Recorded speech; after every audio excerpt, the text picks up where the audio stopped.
But I was the guy who was, making it happen. I felt like I could see what's going on, and it was nice to be the guy to say, like, no, this is what you do, and you're done. There's a lot of secrets behind being a parent that you don't know about until after you have a kid and you complain about it and everyone else complains about it too. It's like, why didn't anybody tell me this? Like, my wife was miserable thinking there's something wrong with her because she can't breastfeed. Yes, it's really important that the dad become involved with the breastfeeding. First of all, it's something new for the mom. It's something new for the family. There's all these instincts in place, and yet there's also a huge learning curve. So getting a lot of support at that time is huge. Now, if the father is critical of that learning curve, then if I'm criticizing you, the chances of you wanting to continue doing something are very small.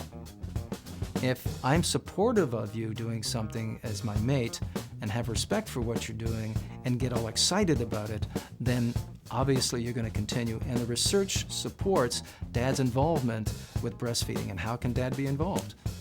Easily. Talking to the baby while the baby's feeding, bringing mom a glass of water. In the nights, I think it's a good thing for dads to be the ones who would bring the baby to mom in the night. That's a way to be there and just be talking and soothing and to the baby and to mom.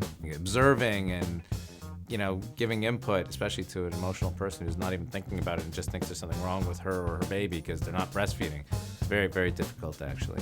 A lot of people have problems at the beginning, as I learned, because I was in the hospital and taking a breastfeeding kind of course, and everybody in the hospital seemed to be there. I don't think there are lots of new moms who have no problem with breastfeeding. I think, dads need to know that it's a tricky thing. It's not just, it's just natural and you should be able to do it. It's a tricky thing, and there's lots of ways that dads can be there and offer their support. He did everything from helping me position myself for the baby to latch on, to helping me figure out whether the latch was right, to helping me relax my shoulders when my shoulders were rising to my ears. If moms are feeling uptight and their stress level's high, if they're feeling out of sorts a little bit, that's going to actually impact the supply of breast milk. So something that gets the dad involved, that the mom knows that she's not alone. And that's the big thing, that the mom isn't alone. There's an awful lot to support the idea that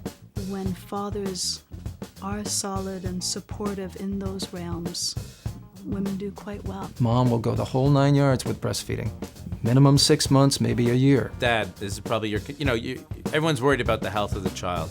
And as the dad, maybe it's like not fair that you're not experiencing the pain of breastfeeding because a lot of women want to give up. But in a way, there's a benefit to that because you can be the guy saying like, no, just see it through. And there's like a fine line between, pushing your wife into doing something that she doesn't want to do, but between that and being the guy who helps support her and see it through kind of the painful part of it. So I'm glad that we got past it. I think it's important, for a child to be breastfed, and I'm happy that both our children were.